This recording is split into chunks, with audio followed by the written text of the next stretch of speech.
Hey, my name is Benjamin Jordan. I'm a professional paraglider pilot. I specialize in these long distance paragliding expeditions where I carry all of my stuff on my back, literally, and I fly from one mountain to the next, to the next, to the next. Try to land on top and camp and then fly on the next day, see how far I can get. Um, I've been running long distance endurance projects for the last 15 years and just loving it, starting with skateboarding across Canada, 8,000 kilometers for breast cancer, and it has just gotten crazier and crazier from there. The Endless Chain is a razor sharp 20-kilometer ridge in Jasper National Park, just to the east side of the Icefields Parkway. Jasper National Park happens to be the only national park in North America to have opened itself up to the sport of paragliding. So for me, it was super important to honor them by becoming the first person to fly over the entire park, but also to make the climax of this journey all about the Endless Chain, all about flying this incredible long ridge that had never been flown before. So true vol bivouac, true fly camp expeditions are all about being completely autonomous, carrying everything that you need on your back, not relying on any outside support.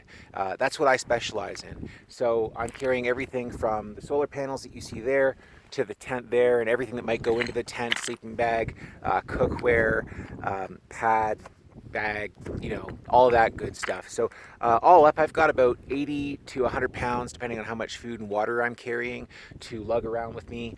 Most of that lugging, though, fortunately, is in the back of my harness as I'm flying along down these beautiful mountain ranges. So everyone wants to know, how do you train for something like this? This is, this is going to take a lot of endurance. What are your workouts? None of that. The thing that stops people from doing long distance paragliding expeditions is not their ability to hike, it's not their ability to fly, it is their ability to be just really uncomfortable pretty much all of the time. And on an expedition like this for a week, for a month, for longer than a month at times, you're totally on your own and without a whole lot of resources. So the best way to train for something like that, I found, was to go to a country that just doesn't have all those resources. Like, I could start by going to India, where, they don't have some certain things that I'm used to, like toilet paper. Then I could go to Malawi, Africa. Well, they don't even have toilets there. So now I'm getting really uncomfortable, but I'm used to it. Now I can come back to Canada or somewhere else that has a lot of these luxuries, and I feel just at home, being outside, crapping in the woods, living in my tent, eating peanut butter, and having treats like espresso coffee.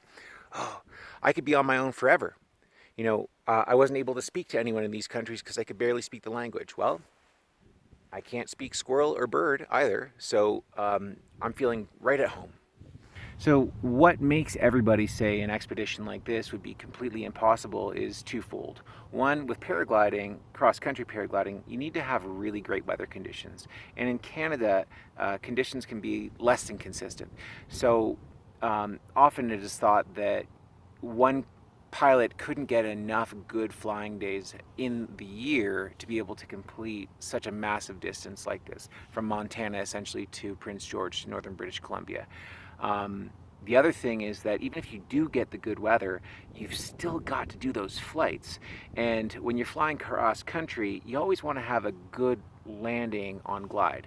But if you want to fly over the Continental Divide, like we do in this expedition twice, you've got to look at 50 plus kilometers of unlandable wilderness where if you were to get hung up in a tree or something like that, you might be all alone for a very, very long time.